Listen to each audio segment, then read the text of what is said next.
everyone. Welcome to the Stoop. It's our first episode that I'm excited about. This is a Third Baptist Church of Chicago youth ministry production. We want to bring you bi-weekly convos of the intersection between culture and faith. Uh, Today is our first episode. I have two very special people with me.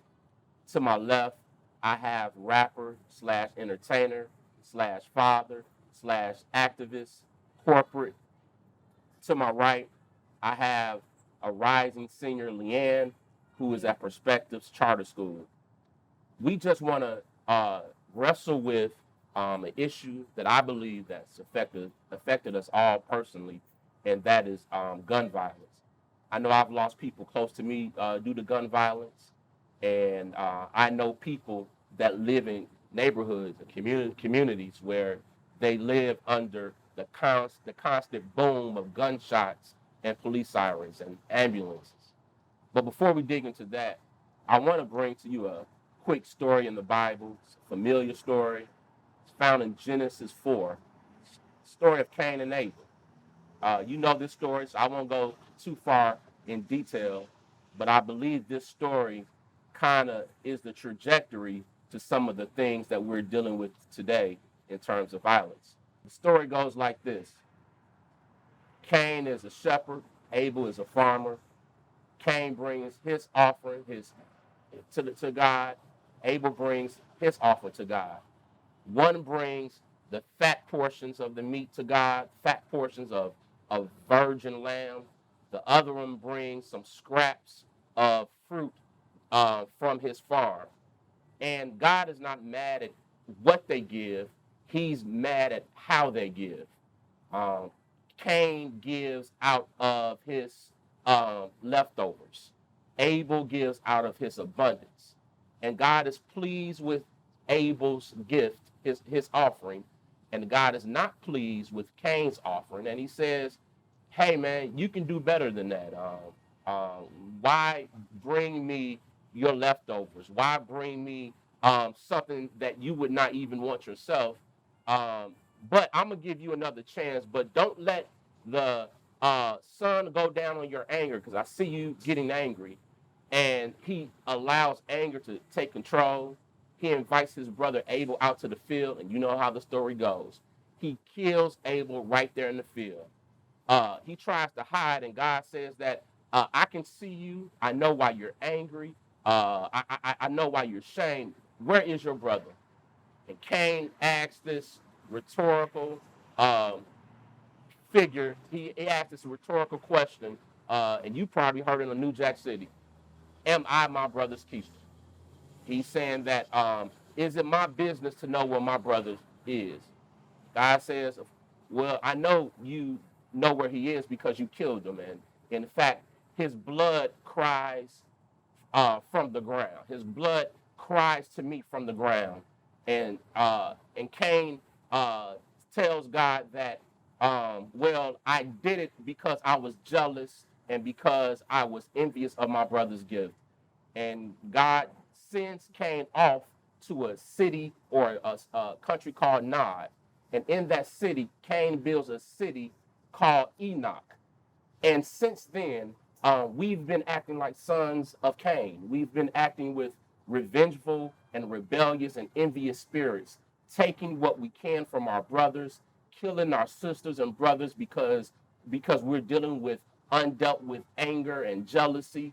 And Chicago sometimes feels more like Enoch, a city built on violence and corruption, than it does the garden. And that's what I want to segue into right now.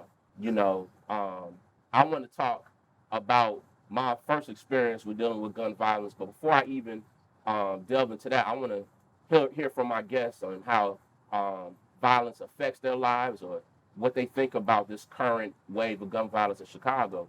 Corporate, you want to chime in? Violence in Chicago, it has a significant influence on how I think, how I move, how I operate, the moves that I tend to be in, you know what I'm saying, from time to time.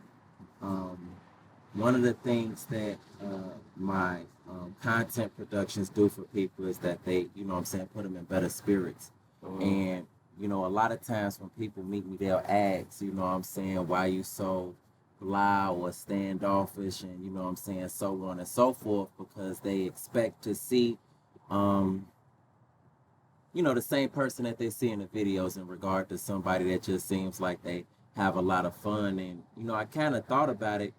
And then after that, I came to the conclusion that I probably need the videos just as much as they need the videos. The violence in Chicago doesn't allow me to be as friendly as I possibly could. You know, whenever I do come across different people that express that they support my brand and what I got to offer, initially I should have neutral thoughts. You know what I'm saying? Oh, someone's coming to, you know what I'm saying, speak to me and, you know, extend well wishes and so on and so forth. But I can't. I can't have those initial thoughts. My thoughts is, okay, what's to them? Like, you know what I'm saying? Even if it's a smiling face, because typically in Chicago, before niggas get down on you, they smile first. Like, you know what I'm saying? To be honest, off of my, you know what I'm saying, off of my experience. And it don't matter. It's so deep in Chicago that, you know what I'm saying, to be honest, even if it's a smiling woman or a smiling child, it may not even be about them being directly involved. But who are their cousins? Who are their brothers? Who would possibly put them in position to get to them? Like, you know what I'm saying? So I really just try to maneuver through that to the best of my ability. And one of my biggest goals is to try to improve how people operate in Chicago in general, so that that type of climate won't hover over my daughter's generation once they get Right. Man, I think when you talk about how you can't be friendly and welcoming as you would like to, or how you would move in another state or city, that has to have an effect on your mental health, because you can never put your guard down. You can't relax. You always have your head on a swivel. Leanna, you hear about these stories of gun violence and death. I know you from Princeton Park, and it goes down in Princeton Park. How has any of this affected your mental health? Well, it kind of affected me because it's like uh, me being young and me being a woman as it is, or a girl, just being able to understand it or try to grasp it as being that, and growing up in it and seeing it at first hand, it's kind of hard for me to be able to walk outside, or to be able to go outside or go to these different people's houses, or to hang out with my friends because of the neighborhood, or I can't, or I'm too scared to walk down the street to go to the store because of this done happened, or my grandma's scared and I'm like, you gotta hurry up and back. I shouldn't have to rush. I should be able to take my time, but I can't do that because of the fact of the neighborhood that I live in. I'm not able to be myself. I'm not able to walk down the streets and be the happy, jolly Leanne that I want to be, or the person that I want to just be as sometimes, because you got to be aware of everything. And like when I used to come home from school, I used to be scared to walk home because, you know, and daylight saving time, it's like it get dark fast. Right. And like it's scary because it's like you never know. Me living in Princeton Park, like anything can happen. Somebody can pop out and it's just automatic. Like you never know when it's gonna happen. So it's like scary for me. I'm scared to walk down the street, or just for me to go outside to do anything because of the fact of what happens on a daily basis, or even just to go to school, because around my school it's not safe either. So anywhere to me it's not safe, because it's like it can happen anywhere. If it happened there, it can happen anywhere else. Right. Do you hear a lot of young men or young women at your high school glorifying this life, or speaking about it in a way that as if it's something to run to and not run from? I would say people are not more scared of it. I wouldn't say that they glorify it, but they're more, it's normal to them. It's more adjustable to them to just be like, okay, it is what it is. It's like, it happened already. It's like, I'm used to it. They more adjust to it than I am, than it is me like that. Right. I know, Corporate, I'm going to come back to you. We know at the root of it, at least for me, is poverty. Like, you cannot neglect neighborhoods for centuries and expect us to produce at the same rate as a flourishing, as a Naperville, as a Oak Brook, as a River Forest. You can't expect that. But I think the older I get, the more pessimistic I am about the government ever giving us reparations or doing anything to make our communities better. Yeah. How do we take charge of our own communities when the possibility of government intervention probably won't happen, at least for me? I think it's a lot about mind state and taking responsibility for your brother and your sister. An example, a good friend of mine that I used to work with side by side and also went to school with in this entertainment industry, his name was Zach TV. He was one of the popular journalists here. And allegedly, at the point of his demise, it was probably about 3 or 4 people present to, you know what I'm saying, get down on. Right. But it just makes you think, like, what if one of those people in that particular group took the initiative to be the one to be like, you know what, no, we don't. It's over with. You feel me? Like, if somebody would have took that initiative, he'll possibly still be here today. Wow. And, you know, a lot of the, you know what I'm saying, misled, they not listening to the mentors that are put in place for them. They not listening to the teachers. They not listening to the 12. But they're more likely to take counsel from their peers. Right. Family and friends, so on and so forth. So if we not only take, you know what I'm saying, responsibility for our actions and how we're operating and try to speak life into others around us, you'll be surprised at, you know what I'm saying, the results of, you know what I'm saying, doing that. Yeah. So if I hear you right, it's the possibility of change is within them. Indeed. It has to come from them. I'm not in the streets. I am not from the streets, but I think that someone younger, someone that they go to school with, someone on their block can connect with them a better way, in a more effective way than I can. Let me ask you a question, since you're an entertainer. Do you think there's a connection between drill music and the murders that go down in Chicago? I've gotten asked that question quite a few times, and I personally, I don't have anything against drill music. I'm a fan of drill music. That being because life is about love and war. 2 sides. Each side deserves to be able to tell this story. There's a piece that I had wrote called On Phone, and in that piece, I expressed I ain't pointing fingers at the members or the guys, because I know some bloods down south that's pretty organized. It's more how you operate and what you stand for. Like, you know what I'm saying? Because even then, the police are a gang.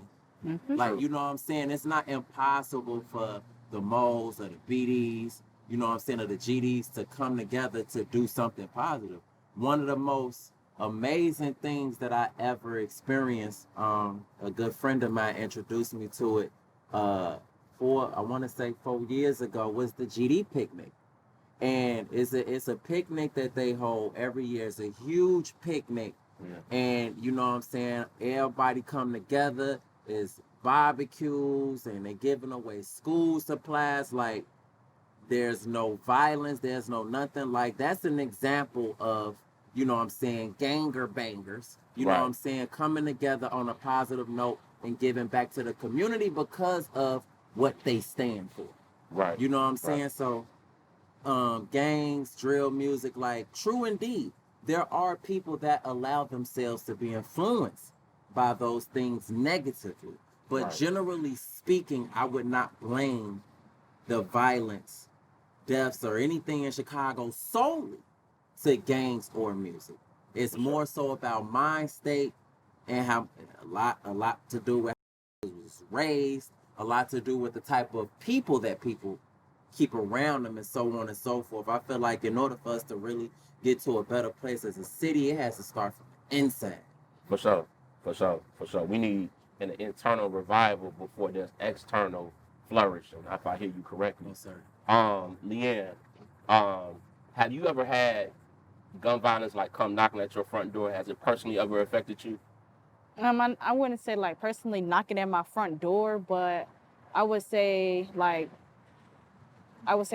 somebody around like around me, like brother and sister wise. I mean, around me, yeah, that's knocking at their front door more naturally. But I mean, seeing that at first hand is kind of scary because it's like, a bullet doesn't have a name on it.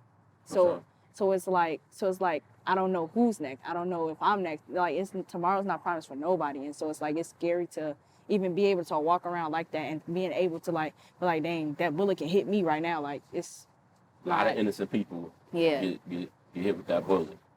Yeah. You mentioned, if you don't mind, off camera about someone close to you Mhm. or close to someone you know being killed before. Mhm. Watching them grieve, how did that affect you? Like, what do you think about somebody watching somebody so young being taken from this earth and young folks grieving over other young people? I mean, it was hard for me to grieve because it was like that was my brother, that's my play brother. But I mean, it's hard for me to be able to see that because it's like I mentioned, it's hard for me to be able to be like, wow, like, dang, they took my brother out. They took him out for real. Like, it's hard to be like, I don't understand. Like, why do you have to shoot to solve a problem? Right. Why do you have to pull out a gun for anything? Like violence, they say violence is not the answer. Then why don't nobody follow it? Wow, that's powerful. That's powerful. Yeah, I mean, violence is a cycle. Just like that story about Cain and Abel. From that first murder, the Bible shows how the world just spirals out of control, violence after violence. Even Cain's uncle, Lamech, writes a song. He tells his wives, like, hey, remember y'all my wives, and if anybody come to me talking crazy about how I act, how I kill people, let them know that I'm even worse than Cain. It's right there in Genesis 4. Let them know I'm even worse than Cain. And I think that we respond with violence because a lot of times we've been traumatized to the point where we think that is the best response to give. We don't respond with other alternatives that can bring peace. That's because when you see violence all around you, it becomes normal. So you just think that's a way of life. Hey, that's all the time that we have. This is our first episode of the Stoop. We're wrapping up. I want to thank my guest, Korporate, for coming through. Milan, thank you for coming. Thank you. Leanne, thank you for coming through. I really appreciate y'all input. I want to keep this conversation going. If you want to keep this conversation going, be on the lookout for the Third Baptist Youth Ministry Facebook page where we'll post this episode. On next week's episode of The Stoop, we want to wrestle with the question, what does it mean to be a black man in America, with my guest, William Calloway.